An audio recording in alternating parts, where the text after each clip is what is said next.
A Cozinha da Mensagem, o podcast com os pastores da vila, aonde a gente se debruça no texto e entende o que a Bíblia está trazendo. E nessa cozinha a gente vai preparar um prato e serve já no domingo para a Igreja Comunidade da Vila. Se você está vendo esse podcast ou ouvindo, a pregação já aconteceu, fruto desse bate-papo aqui.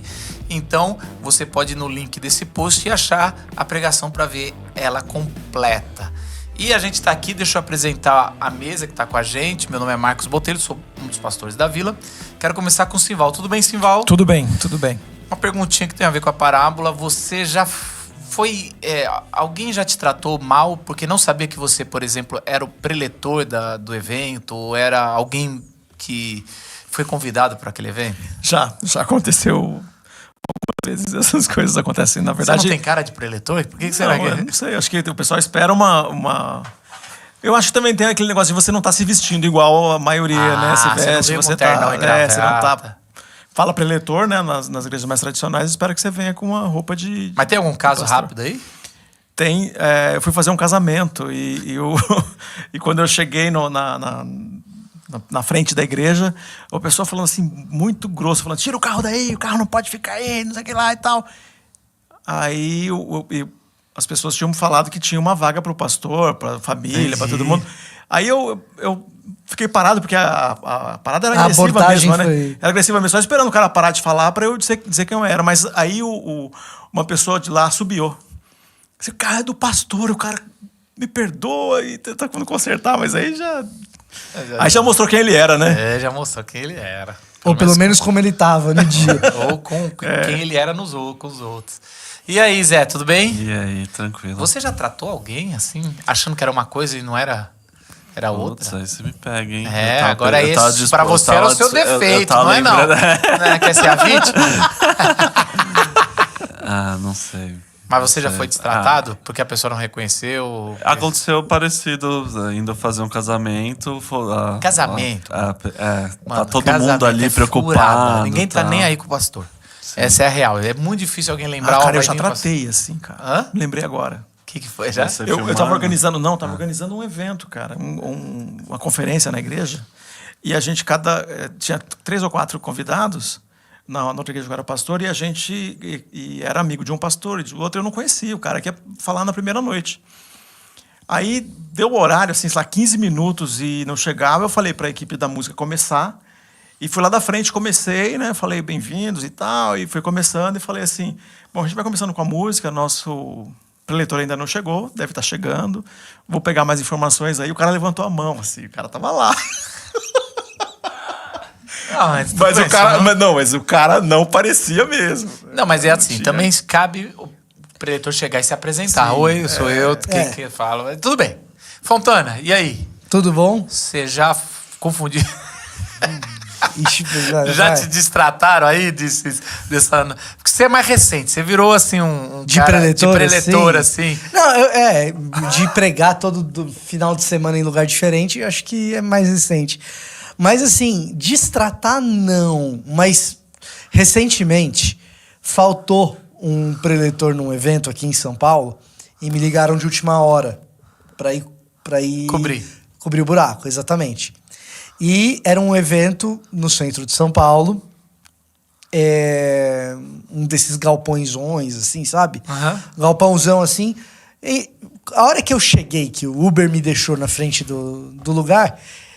Como era cobrir um buraco, eu tava com pressa. Eu não sabia nem qual era o horário que eu ia falar. Eu tinha que me apresentar logo para quem tava organizando o evento. E aí, cara, eu pulei do Uber, já saí entrando no lugar. E aí a menina virou assim, porque o evento tinha pulseira, essas paradas assim, né? A menina, ela não me distratou. Você tava de bermuda? Com aquela lá? Não. Bermuda um palmo e meio acima do joelho. Eu tava... Não, é uma que parece de axé. Mano, é horrível a bermuda dele. Não, é uma bermuda camuflada laranja, Nossa, cara, é muito ruim. Mano. É linda, cara, sério. Sério, você entra assim na academia, todo mundo te olha, assim, é da hora. Ela é apertada? Não é. Isso não é o defeito dele. Em mim fica, mas eu vou emagrecer. Bom, e aí ela te chamou assim, ela, com razão. Então, você tem uma cara de penetra do caramba, né? Tenho. Penetra de evento de crente. O que eu mais queria fazer na vida do que penetrar num evento de crente no sábado à tarde? Fala pra mim. De evento que o preletor falta. Aí ela virou assim e falou: oh. E, mano, assim, eu não sei se ela me distratou ali. Mas ela tava fazendo o trampo dela, né? Daí eu fiquei meio assim, né? Falei, não, é porque me chamaram aqui. Eu fiquei sem jeito, né? Sim. E aí ela falou, não, mas que é você? Eu falei, não, é que eu vim... Você teve que dar carteirada? Eu sou preletor. Eu falei o que eu era, ela perguntou. Eu falei, não, eu vim pregar aí. Ah, não tá, dá. mas isso foi mais próximo de uma distratada. Foi um uou, assim, desse jeito. Não, mas eu já fiz de tudo aí. Eu acho que eu já fui todos os dois lados de cada história que foi contada aqui. Não, e assim, Porque já tá como eu vendo, tava... né? O que eu mais só vejo- uma parada. Como eu tava com pressa... A hora que eu falei que eu sou preletor, ela falou, eu também virei as costas e fui embora. Então talvez eu tenha sido meio... Talvez ela ache que eu fui meio babaca com ela. Não, vai ter uma boa. Mas assim, eu não sei. Mas assim... Virar as costas e ir Rock no embora. Vale. Deixa eu Virar falar as o do costas e ir Rock, embora Rock no nunca é Vale. bom.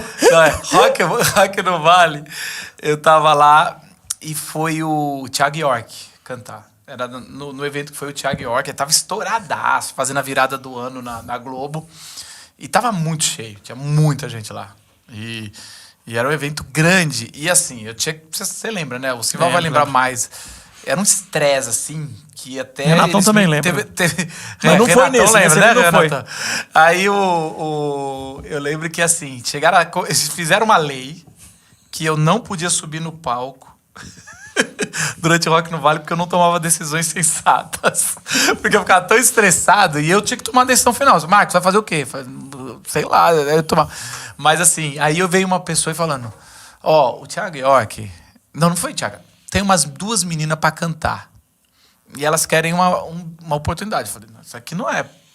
Isso aqui parece evento de crente? Você acha que parece evento de crente? Qualquer um canta, tem oportunidade? Eu falei, não vai cantar, não. Não importa. Não, mas é que veio junto... Elas vieram junto com o Thiago. Eu falei, não vai cantar, gente. Não, Marcos, tá bom. Aí tinha um segundo palco menor que ele funcionava no intervalo entre um show e outro. E era um show... Era o palco na piscina, né? Era o palco... Não Naquela é nem a época, piscina, era mais longe. É aquele perto do lago. Sim. E aí as pessoas comendo ali na praça de alimentação, ouve ali, quem quiser vai. Daqui a pouco começa o show, tem que parar. Então era 15 minutos de show. Falei, cara, põe lá, vê se encaixa. Fui lá, mas aqui não dá. Aí passa 3 anos ou 2 anos. Lembro de sei bem quem é. Eu não lembro o nome das meninas. Você lembra qual que é o nome? Ana Vitória. Ana Vitória. Que é uma Ana mina Vitória, só. Que é uma mina só, mas na verdade 2 São minas. 2, é o nome só, mas... Era Ana Vitória. Oh, e mas aí, você fez bem, estourar. chatinho. Aí o cachê era $500 mil. 2 anos depois, assim, eu falei, caramba, mano. Daí eu usei, tinha uma foto, falei, a Ana Vitória já tocou no nosso evento. Era verdade. Certo. Mas é aqueles Amigo negócios do eu não Thiago, conhecer, mano.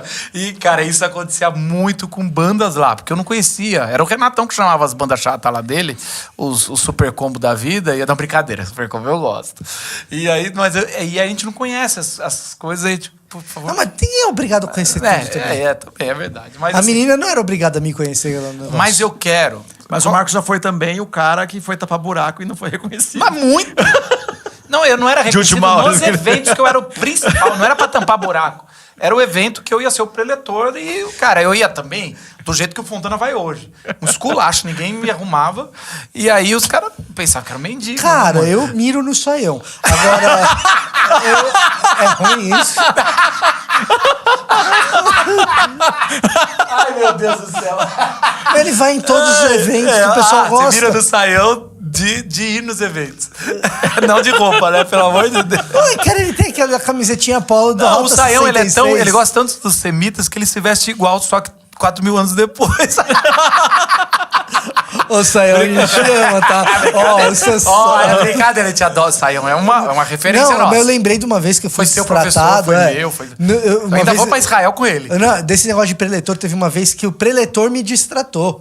Ah, mas isso Eu, aconteceu muito. eu fui num evento com um amigo meu, a gente tava conversando com o preletor. Aí esse meu amigo foi fazer uma pergunta pro cara. Tava nós 3, o preletor conhecia esse meu amigo. Se meu amigo foi fazer uma pergunta pra ele, então, fulano... E o cara fez assim, valeu, virou as costas e foi embora. Nossa, como ele é besta, ele tá fazendo piada interna. Ó, Não, mas tem uma outra, não, tua. pera, calma, gente. Isso pior aqui tá ainda, na parábola. mano. Tem que parar na... Dele. parar na parábola, gente. Depois eu quero que vocês peguem uma... Eu não sei o que Foi é. uma parábola. Ó, deixa eu falar um negócio. Vocês falaram uma coisa interessante, que eu acho que eu quero usar isso no final dessa parábola. Pode ser que funcione. E talvez a gente até use uma história dessa para abrir a pregação. Mas vocês falaram uma coisa. Ele não sabia quem eu era, me tratou como deveria ser tratado, ou como ele estava tratando pessoas normais. Eu acho que isso é um ótimo gancho, porque a grande pergunta é, será que quanto esse cara foi ou irritado, ou falando, cara, se alguém parar aqui, manda embora. Que aqui é do preletor. E aí, eu não sei, a gente não sabe a história de quantos pararam ali antes para ele dar esse grito e ver. Então, assim... E aí, essa é a pergunta. Por que os normais, ou pessoas que não estão no evento com algum cargo, tem que ser tratado desse jeito, né? Assim, o do Fontana não dá muito, porque ninguém pode entrar sem passar pela credencial. Mas eu acho que o seu caso é um caso bacana, né? E também até mesmo as meninas. Por que só porque é famoso pode ter um lugar especial ou não? Acho que tem um pouco disso aqui nessa parábola. A parábola que a gente vai ler está em Lucas 20, versículo 9, certo? Certo. Ela tem em Mateus também, mas a gente escolheu a de Lucas. Você pode ler pra gente? Posso. Zé, você tá na NVT? Isso. Em seguida, Jesus se voltou para o povo e contou a seguinte parábola. Um homem plantou um vinhedo e o arrendou a alguns lavradores. Depois, partiu para um lugar distante, onde passou um longo tempo. Na época da colheita da uva, enviou um de seus servos para receber sua parte da produção. Os lavradores atacaram o servo, o espancaram e o mandaram de volta, de mãos vazias. Então o dono da propriedade enviou outro servo, mas eles também o insultaram, o espancaram e o mandaram de volta, de mãos vazias. Enviou ainda um terceiro, e eles o feriram e o expulsaram do vinhedo. Que farei? Disse o dono do vinhedo. Já sei, enviarei meu filho amado. Certamente eles o respeitarão. No entanto, quando os lavradores viram o filho, disseram uns aos outros, aí vem o herdeiro da propriedade. Vamos matá-lo e tomar posse dessa terra. Então o arrastaram para fora do vinhedo e o mataram. O que vocês acham que o dono do vinhedo fará com eles? Perguntou Jesus. Ele virá, matará os lavradores e arrendará o vinhedo a outros. Que isso jamais aconteça, disseram os que o ouviam. Jesus olhou para eles e perguntou, então o que significa esta passagem das Escrituras? A pedra que os construtores rejeitaram se tornou a pedra angular. Quem tropeçar nessa pedra será despedaçado, e aquele sobre quem ela cair será reduzido a pó. Os mestres da lei e os principais sacerdotes queriam prender Jesus ali mesmo, pois perceberam que eles eram os lavradores maus a que Jesus se referia. No entanto, tinham medo da reação do povo. Caramba, você foi até agora dançou, né? Porque você abriu várias portas aqui lendo tudo, né? Mas é para entender o contexto, certo, Zé? Sim. Tá bom. E, caramba, por onde a gente começa? Vamos começar pelo contexto aqui. Tem contexto literário aqui? Os textos próximos. A gente vai ver Jesus entrando em Jerusalém, purificando o templo, fazendo igual o Macabeu, ali já trazendo essa pureza. Fala um pouquinho, rapidamente, em 1 minuto, quem foi Judas Macabeu. É o Hanukkah, né? Revolução Macabeia. Para quem está lendo aí a sua Bíblia protestante, quando você termina o Antigo Testamento em Malaquias e vira a página direto para Mateus, tem um intervalo histórico grande aí, né? Dentro desse intervalo histórico acontece a Revolução Macabeia, quando os israelitas estão debaixo do domínio dos Seleucidas. E debaixo do domínio dos Seleucidas eles se revoltam numa espécie de guerra impossível de ser ganha. E eles ganham. E ao vencer os Seleucidas, é necessário que Judas Macabeu, líder da revolução, purifique o templo, porque os Seleucidas tinham profanado o templo nesse período. Vamos lembrar que purificar o templo foi violentíssimo. Ele matou todos os sacerdotes corruptos. O pai de Judas era um sacerdote que saiu, fugiu. E quando eles voltam e eles vão trazer essa purificação com sangue.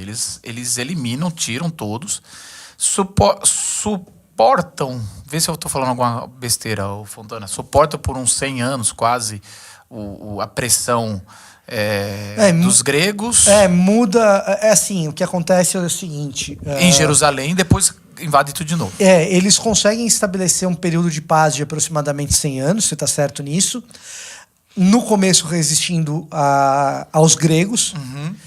Mas a verdade é que até o período que eles chamam de período Meso-Macabeu, que é mais ou menos lá pelo ano 60, desses 100 anos, desse total de 100, até ali o ano 60, não houve investidas muito pesadas contra eles. Eles venceram a guerra, se estabeleceram ali, e não tem muitos ataques estrangeiros.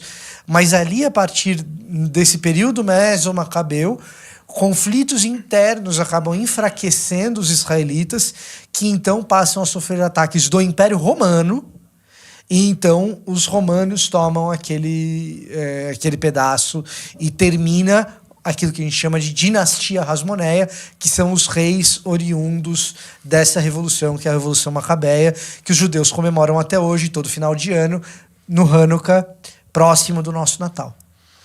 E o que por que eu estou trazendo essa história com Fontana? É porque quando Jesus entra, o povo está esperando uma invasão violenta, que era o começo da rebelião. Isso aí, se eu não me engano, é 2 Macabeus 19 ou 20, tá essa história.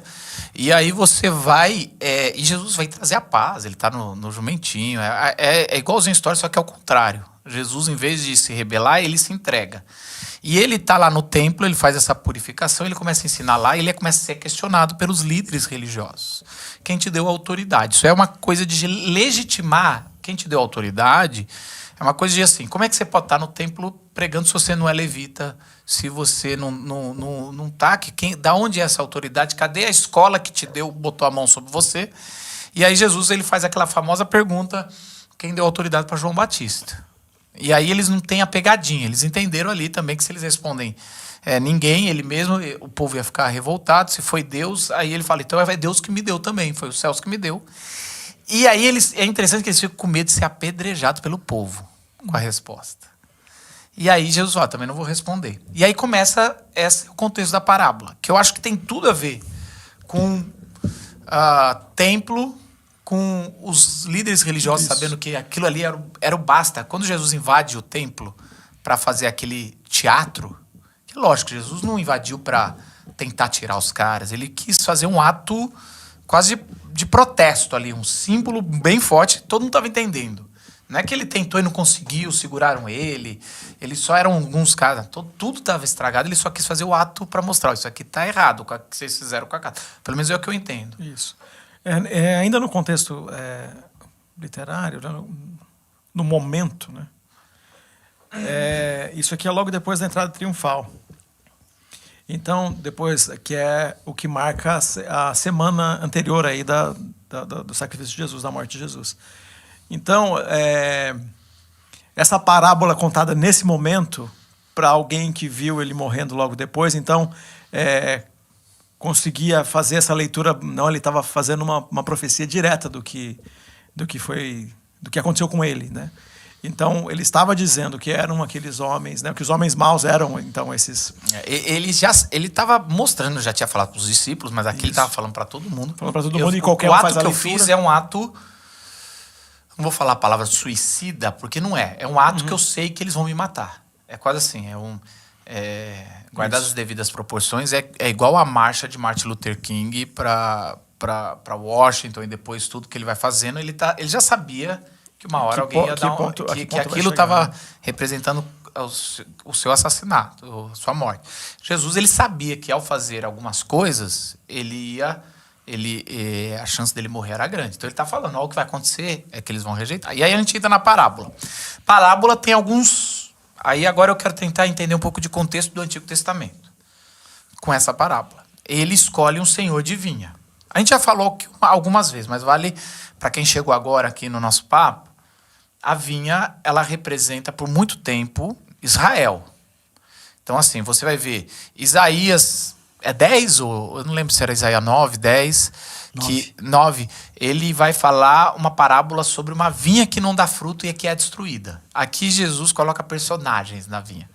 Mas quando você volta, você vai ver uma vinha que Noé vai, e ali aquela vinha de Noé que ele bebe, que ele se depara nu, tudo é uma réplica ou é uma história que é um espelho do Éden. Então parece que sempre a vinha esteve ali a vinha não só representa Israel por acaso. Eu gostei de vinha.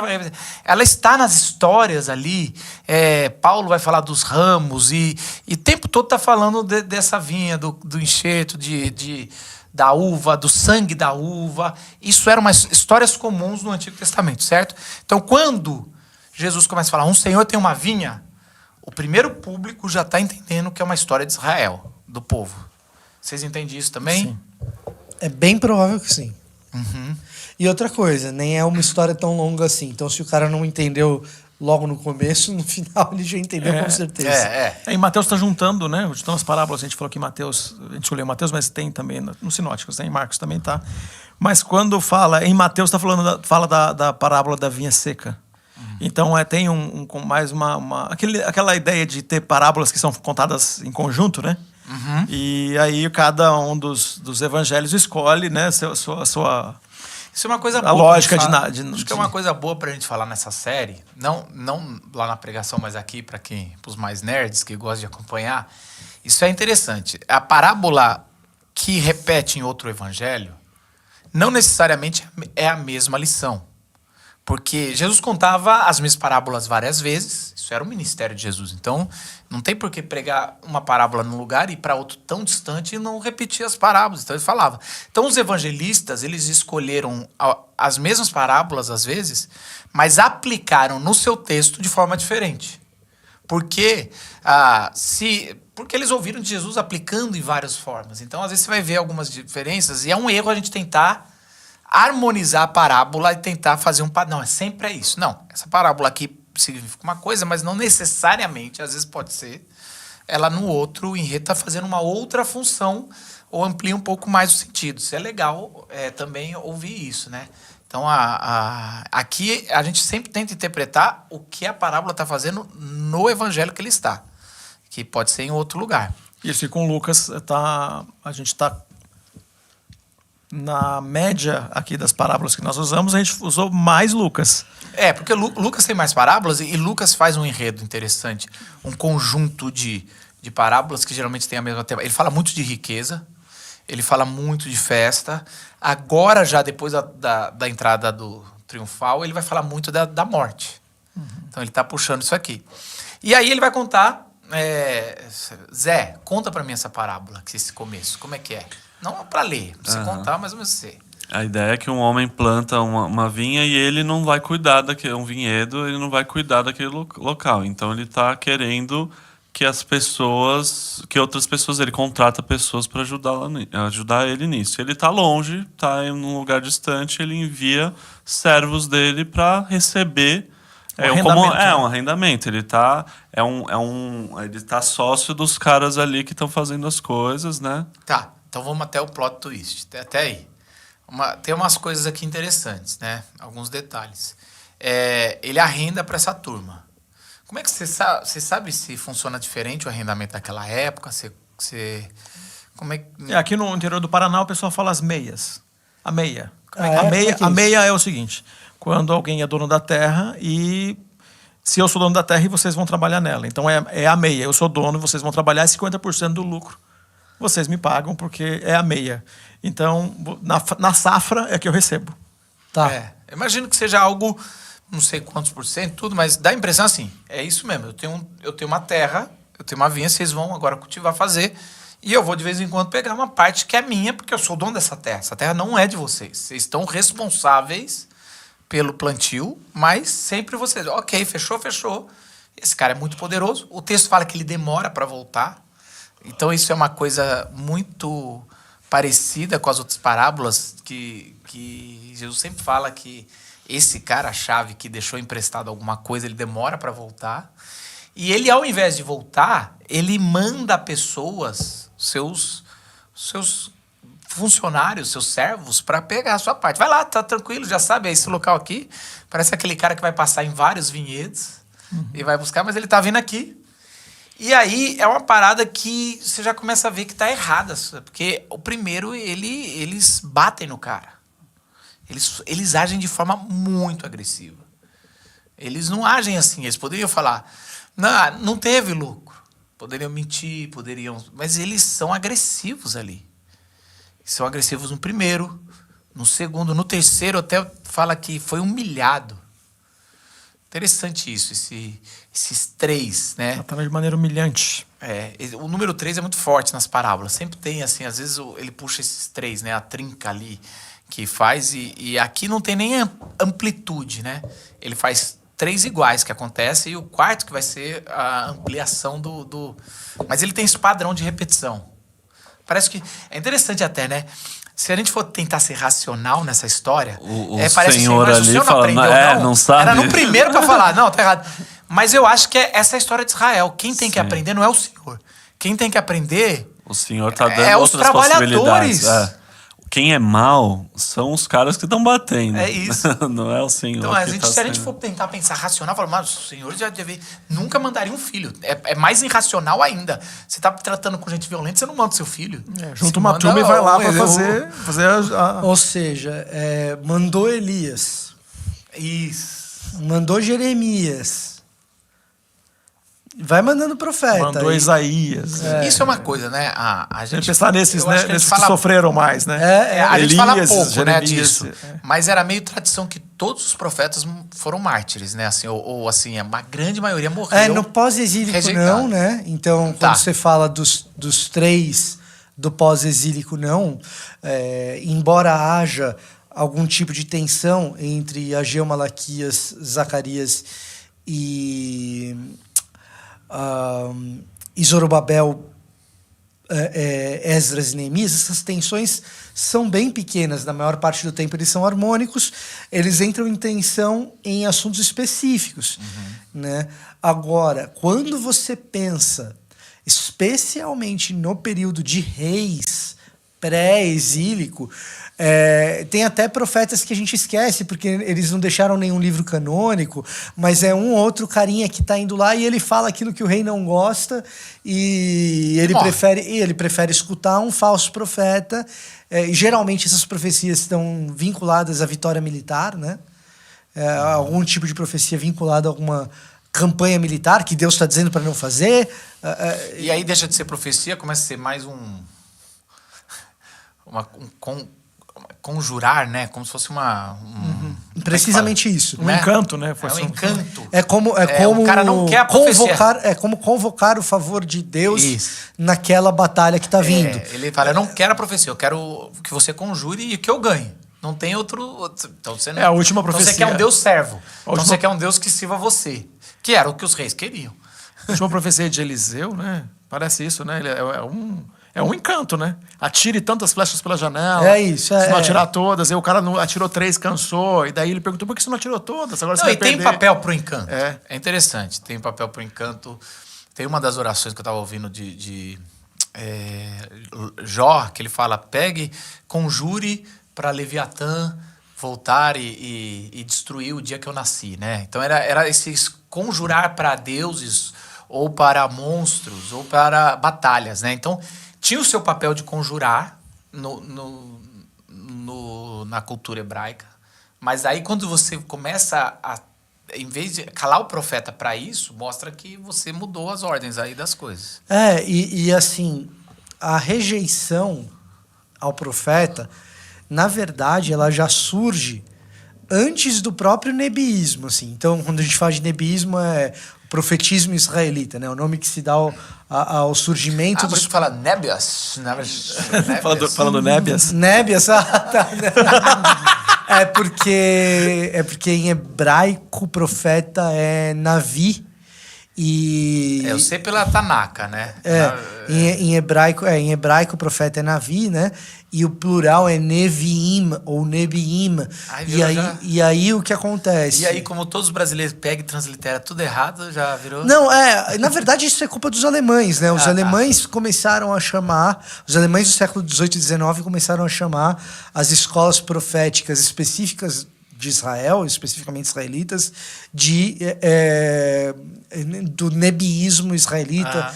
E aí, antes mesmo do surgimento dessas escolas proféticas, que tem talvez o seu início mais fundacional ali na figura de Elias, você já vê isso acontecendo com os juízes, você já vê isso acontecendo Samuel o tempo todo com Saul ali, aquela relação de tensão. Só que o que acontece é que Saul tem um respeito por Samuel diferente do que os reis de Israel, quando você tem o reino dividido em reino do norte e reino do sul, né? Em especial os reis do norte, tem com os profetas de Deus que estão... Depois de Salomão, o negócio perdeu... Salomão... Eu não lembro se Salomão tinha respeito. Eu sei que Davi tinha. Não, o que acontece? Davi tinha até a página 2. Se ele tivesse mesmo, Natan não precisava contar parábola para ele. Eu sei. Né? É verdade. Davi tinha, mas assim... Tinha, mas o cara também não é besta, né? Mas assim, exato. Mas, cara, eu lembro, assim, desculpa o paralelo, eu lembro que eu li um livro, na época que eu fazia palhaço, que era... Agora eu não vou lembrar. Era uma ode é ode que fala? Ao humor, né? Sim, é uma ode. E trazia o papel dos bobos da corte. E o bobo da corte é um profeta. O cara falava literalmente isso. Ele trazia o profetismo do judaísmo. E o bobo da corte, ele tem que fazer o rei rir, mas não de um jeito que ele se ofenda, porque ele morreria. Então tem muitas histórias do bobo da corte que morre por errar na piada. Já pensou se fosse hoje, não teria ninguém na vila, né? Mas assim... E se ele é muito sem graça, só zoa coisa que não tem nada a ver com o rei, ele também tá fora. E, cara, então aquele cara, ele vivia na corda bamba o tempo todo. Eu já contei para a história do bobo da corte que fez uma zoeira com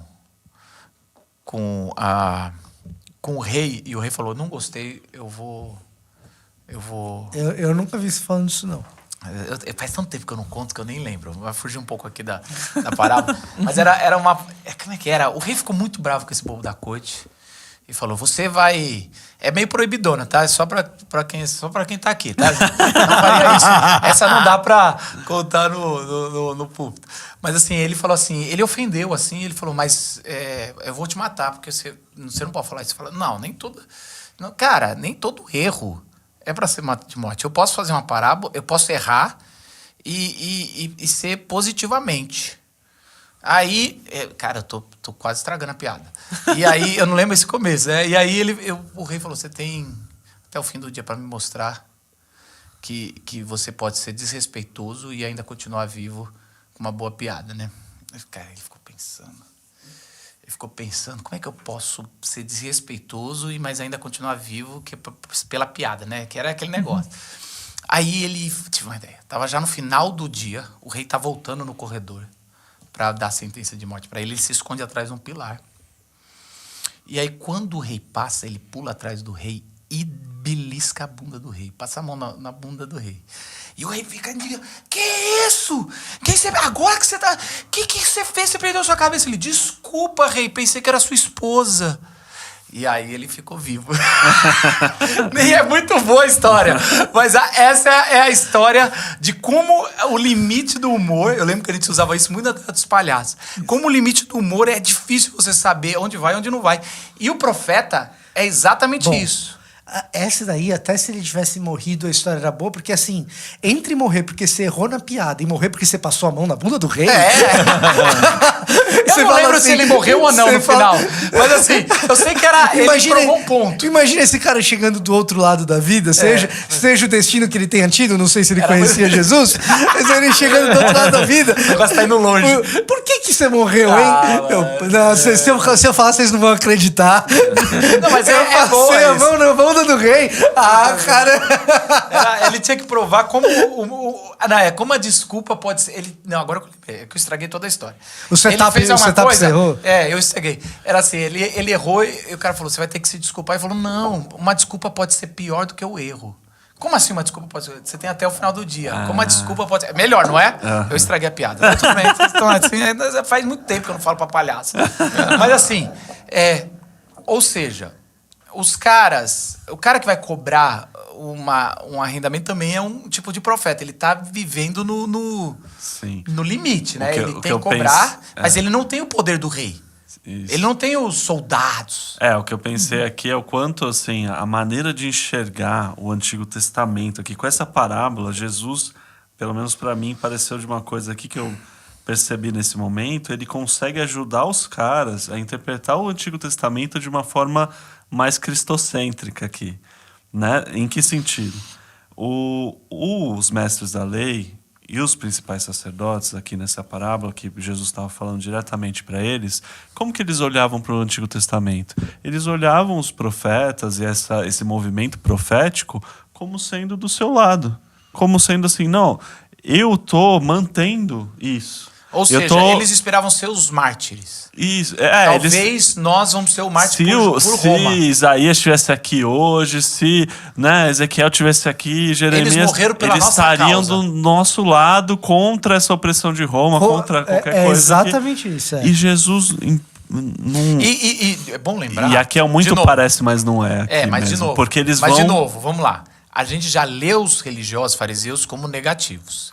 Eles são os que estão colocando, falando, a gente é o único que está colocando a cara a tapa para virar mártir, igual os nossos profetas, por Roma. Os sacerdotes já se venderam. Os caras lá já não sei o quê. Só estamos aqui. A gente é que está segurando isso aqui. Em especial, se você levar em consideração que... Mas é bem legal isso que o Zé está trazendo, porque o que acontece é o seguinte... se você faz a comparação dos dois grandes grupos, porque assim, você tem os herodianos, que é uma elite, você tem os sacerdotes, que não é tanta gente assim. Você pegar os dois grandes grupos, fariseus e saduceus... Aqui fala mais só um detalhe, aqui fala mestres da lei e principais sacerdotes, não cita fariseus nesse daqui. Olha que coisa interessante. Então eu já estava indo para um outro caminho. Mas, provavelmente, isso ainda se aplica. Tá? Desculpa, só para... Faz todo sentido, porque ele está dentro de Jerusalém. Essa é a parábola dentro de Jerusalém. Logo depois do templo. Aliás, ele está dentro do templo. Você pode ver que o contexto ele está explicando coisas dentro do templo. É lógico que os principais sacerdotes estão chegando para contestar. Mestres da lei muitas vezes são fariseus também, não necessariamente o são. Mas o ponto assim que é importante que você levantou é o seguinte: tem um grupo que não está aqui nessa brincadeira, que seria o grupo geralmente que quando o assunto é profeta, e esses caras aí são os caras que não aceitam profeta. Saduceus. Que pode ser sacerdotes. Pode ser minha minoria, né? Que pode ser minha minoria. Agora, mestre da lei, maioria, geralmente fariseu. Vamos lá. Me ajuda antes do seu ponto. Eu quero só entender isso aqui, só para eu entender como é que estão. Nós temos os descendentes de Levi, são todos levitas. Isso. E a grande maioria, já no templo de Jesus, porque depois você tem os descendentes de Arão, que também é descendente de Levi, e aí sim esses são sacerdotes. Mas assim, é um grupo gigante. E sumo sacerdote só poderia sair daí. Não, esses são sacerdotes, e ainda o sumo é um que vai suceder no outro enquanto o patriarca morre. E ele vai virar uma maior referência. Então você tem um grupo de uma tribo gigante, mas que só um miolo pode estar dentro do templo. Só os Cohen. Dentro dos sacerdotes. E já teve a revolta em números, a gente sabe da revolta dos outros injustiçados querendo entrar e depois foram engolidos, deu pela terra, deu tudo ruim. Por que eu estou dizendo isso? Na minha cabeça, na época do tempo bíblico, a grande maioria do que cercava os levitas, eles eram propensos a serem saduceus. E os descendentes ali, que é aquela tribo mais específica, que era de Linhagem Arão. mais específica de Arão. Nós somos os eleitos. Aí, mais ou menos isso. Mas assim, quando você olha para os levitas, tem um pouco de tudo. Inclusive, você tem levita que possivelmente era essênio. Se pegar João Batista, por exemplo. Tá? Que é da descendência ali. Né? De Levi. Agora, quando você vê esses caras junto com mestres da lei, geralmente você está falando de gente que se dá bem com o mestre da lei. Então, provavelmente menos saduceus. Tá? Provavelmente menos saduceus. E aí, Jesus usar profetas, quer dizer, fazer uma alusão aqui a profetas, pode sugerir pra gente que a gente está lidando com fariseu aqui mesmo. Tá? E se for isso, o Zé está trazendo um negócio muito interessante, porque fariseu, ele se enxerga como um repetidor dos profetas. Os profetas foram os melhores intérpretes da Torá, e nós somos os repetidores disso. É a continuação da escola de profetas de Elias. Isso. Sim. Tem um recado aí pra você no teu celular. Tá. Não, pra mim... Não, mas é importante, é importante. Mas então, daí essa parábola em relação àquilo que a gente tá vendo do que Jesus está fazendo, esse movimento, né? Ele ajuda não só os caras, mas a gente também, né? Porque a gente olha para a maneira de interpretar o Antigo Testamento olhando para isso. Mas como a gente está vendo a maneira dos profetas agirem, é sempre muito... É uma disruptura, assim, de algumas coisas, né? E em relação à religião aqui do templo, isso fica evidente, né? Não e assim, a gente vai... nessa parábola, ela vai encurtando, e aí ela começa, agora aparece, mas não é, ela começa a mudar as coisas, né? O Senhor da Terra, ele tem uma ideia que, pra gente falar, ideia absurda, né? Vai mandar o filho num lugar total, assim, não é pra mandar o filho. Lugar hostil, né? Lugar Hostil. Vai mandar o filho. E ele fala, eu vou mandar um filho porque eu acho que agora eles vão respeitar. Ele ainda espera. É um senhor que ele... Lembra que todos os senhores, até agora que a gente viu, principalmente das parábolas em Lucas, são senhores generosos, que acreditam, que são sabe assim, que valorizam a ovelha. São pessoas que estão ali no banquete. O pai dos filhos, né? O pai do filho. E esse senhor, de novo, não, eu acho que eles estão equivocados. E se eu botar o meu filho, eles vão respeitar. E aí, quem está ouvindo a história fala, não, você está quase assim, que amor que inocente. E aí, a lógica dos trabalhadores, ela é pior. Ela fala o seguinte, nossa, é o filho do Senhor. Eles reconhecem e falam, se nós matarmos ele, a gente vai virar ele é o herdeiro, a gente vira o herdeiro. Que assim, eu já li em alguns comentários tentando forçar o texto de que naquela época, se morresse, poderia... Não, eu entendo que isso aqui é uma ideia que agora virou aquela virada que o pessoal tá rindo. Que é mais absurdo do que o Senhor mandar o filho, é a lógica dos caras dizendo, tá, a gente só tá o arrendamento, mas se matarmos o herdeiro, isso aqui vira nosso. Isso aqui é nosso. Estamos agindo como nosso. E é exatamente isso que Jesus está criticando os religiosos. Se você for olhar a purificação do templo que acabou de acontecer, é precisamente essa crítica. Essa crítica. Vocês estão agindo como de vocês e estão me questionando até para quem me deu autoridade, mas isso aí nem é de vocês.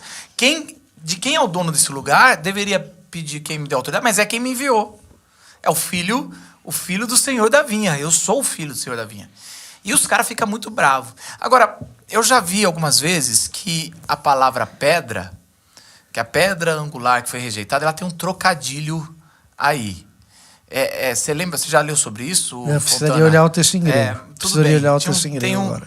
Parece que pedra e filho, no hebraico, ele é um trocadilho. Ah, no hebraico ainda? Eu acho que é no hebraico e aramaico, né? E aí é uma coisa interessante que... eu não vou olhar isso agora não. Depois eu te falo. Não, eu sei que tem sim.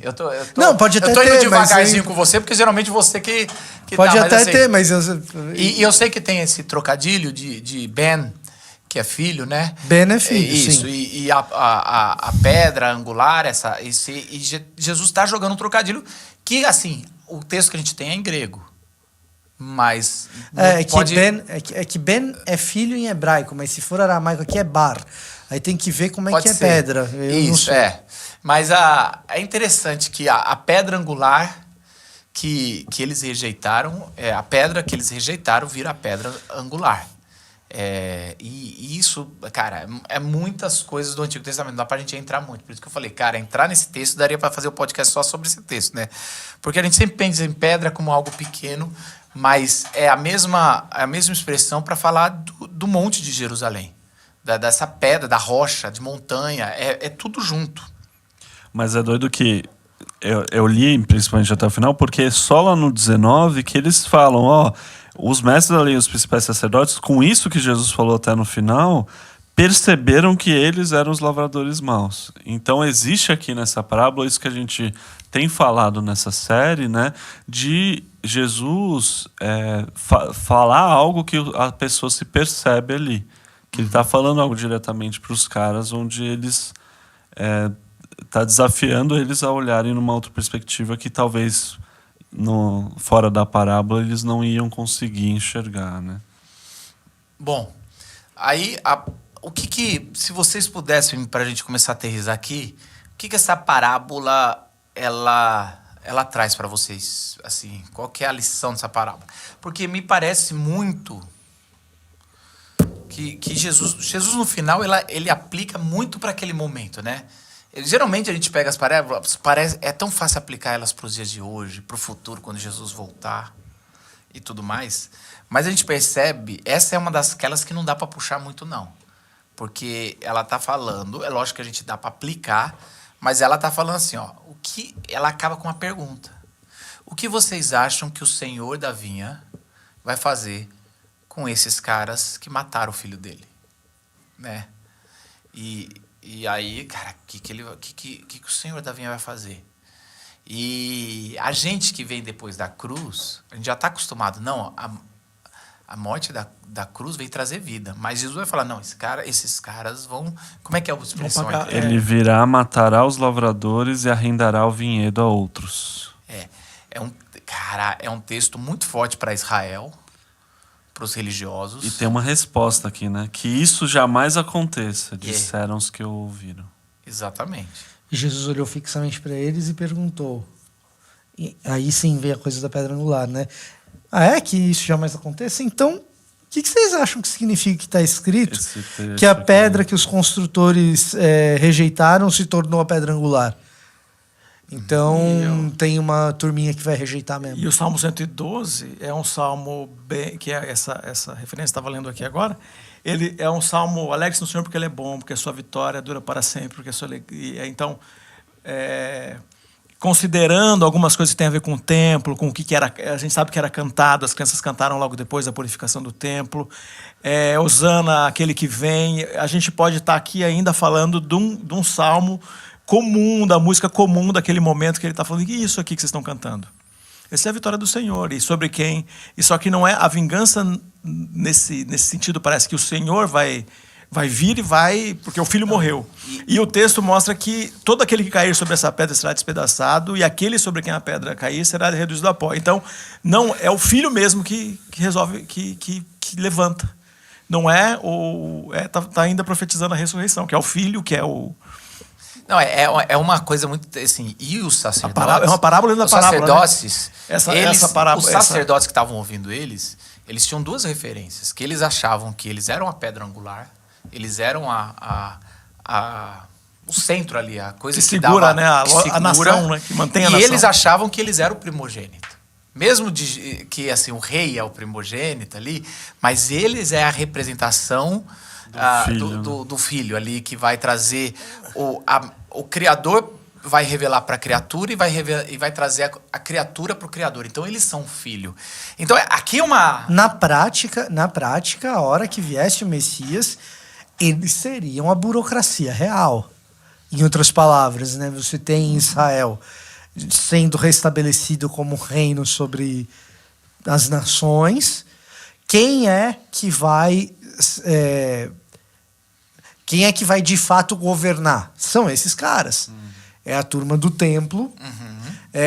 são os principais mestres da lei, que seriam as escolhas óbvias para se tornar porque eles são o filho sofredor, né? Eu vi um judeu atual falando sobre isso, falando assim, o Messias quando vier, ele vai ser esse vencedor. Quem é o filho sofredor não é Jesus, é o próprio povo de Israel, aqueles que se mantiveram fiéis a todo esse sofrimento. Porque a ideia de servo sofredor é associada a povo, não tanto em Isaías 53, mas em Isaías 49.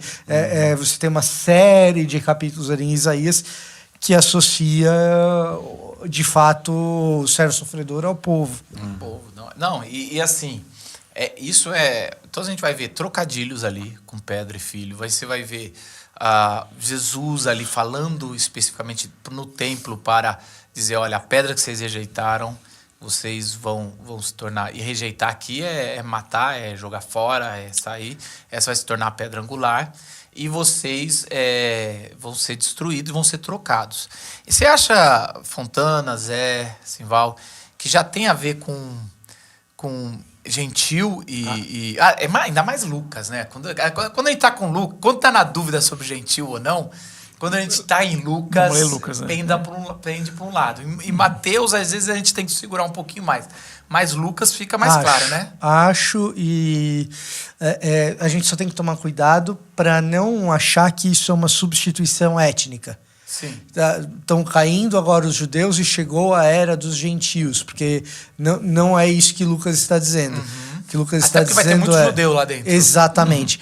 O que Lucas está dizendo é que existe um novo vinhedo, para usar a linguagem de Jesus dentro dessa parábola, né? Mas uma nova família, existe um novo povo. Para usar nessa parábola aqui, os novos trabalhadores. Mas ele fala novos trabalhadores da mesma vinha, isso. É verdade. É a mesma vinha, mas novos trabalhadores que está sendo arrendado para outros. Que é composto de um remanescente fiel judaico e um remanescente fiel gentílico, porque não é dado aos gentios. Não é. É dado a um remanescente fiel gentílico, que é aquele que o povo de Jesus, aquele que crê, que cara, não é muita gente. Aliás, que era majoritariamente, até na época que Lucas está escrevendo, os judeus ali ainda estavam muito fortes. Ali já era bem dividido, mas em Jerusalém... Depois da queda de Jerusalém que você começa a ter muito mais gentios do que judeus, e aí você tem uma perseguição até. Isso, mas o ponto quando a gente está falando em Lucas, a gente tem que evitar essa linguagem de substituição étnica, porque essa linguagem... E mais de inclusão dos gentios. Mais de inclusão dos gentios e de percepção... E rejeição dos que negaram Jesus. Isso, porque essa percepção de substituição étnica foi o que gerou o antijudaísmo medieval e, posteriormente, o antissemitismo protestante alemão. Agora, e aí, então, a gente tem que tomar um pouquinho de cuidado com essa linguagem, às vezes. Sim, mas uma outra coisa. Vocês acham que existe algum tipo de aplicação para hoje, para essa parábola, no sentido da igreja? Mas que essa parábola ainda dá para ser contada hoje? Eu acho que deveria. Ou é um fato mais histórico? Eu acho que deveria. Se a gente for levar em consideração... Se a gente for manter uma linguagem confessional reformada, a gente acredita num negócio chamado a Igreja Invisível de Jesus, né? Ou seja... O que é essa ideia de igreja invisível? É que no nosso meio evangélico existem os cristãos de fato e existem aqueles que estão ali, mas não são de fato seguidores de Jesus. A igreja verdadeira, ela é invisível aos nossos olhos.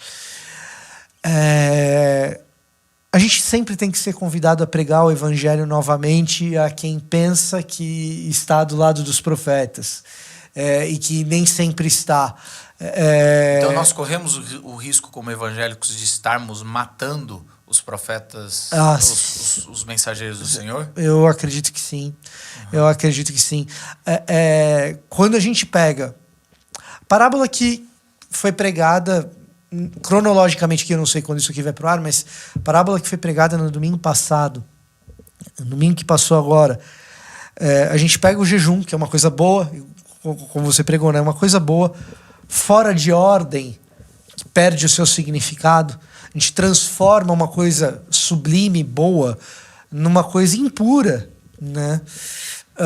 Da mesma forma que a gente faz isso com rituais, práticas espirituais, dentro do povo de Deus a gente também faz isso com a própria mensagem, com os profetas ao longo da história e, inclusive, com aqueles que pregam a mensagem. Vou dar um exemplo para ficar um pouco mais distante da gente aqui e agora, mas que já é aplicável tipo nos dias de hoje. O que é o movimento da Igreja Confessante na Alemanha pré-Segunda Guerra? Surgindo ali na Primeira Guerra e pré-Segunda Guerra. É a percepção de que a igreja na Alemanha, de maneira geral, a coisa degringolou e eles estão rejeitando o Messias.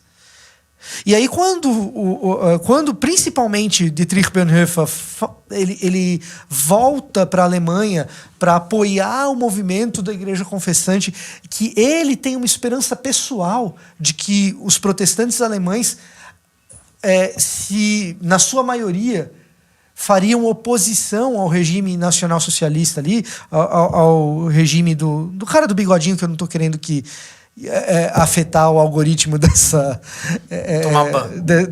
desse YouTube, né?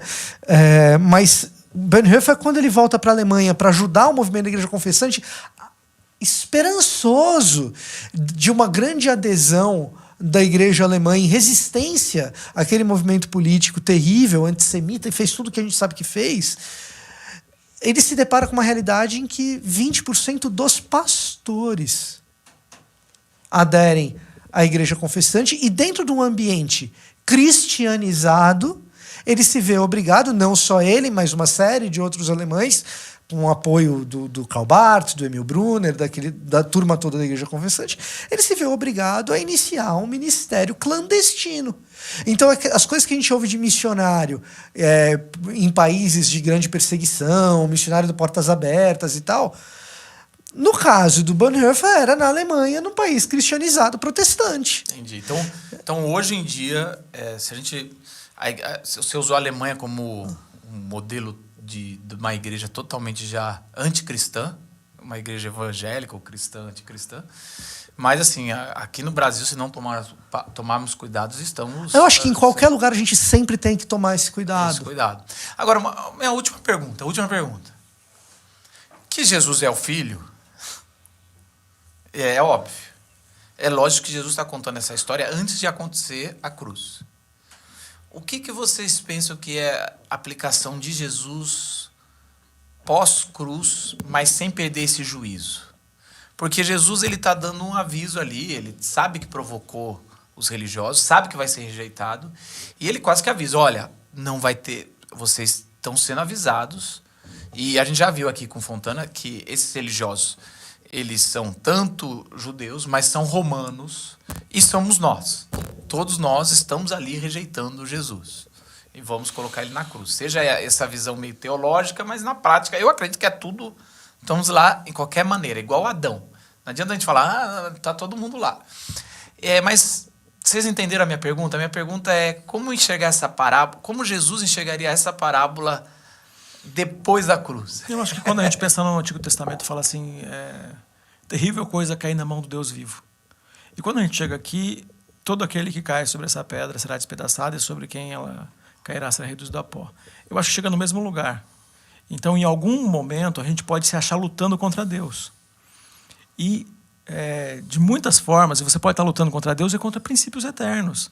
Então, tem algumas coisas que têm a ver com vida, né, com proteger a vida. E tudo que a gente lê na Bíblia, proteger aquele que está enfraquecido, empobrecido, destruído, proteger essa pessoa ou trazer vitalidade para essa pessoa, isso é uma das formas que a gente tem de se achar do lado oposto, porque Deus está do lado desse que está enfraquecido, e a gente está do lado oposto.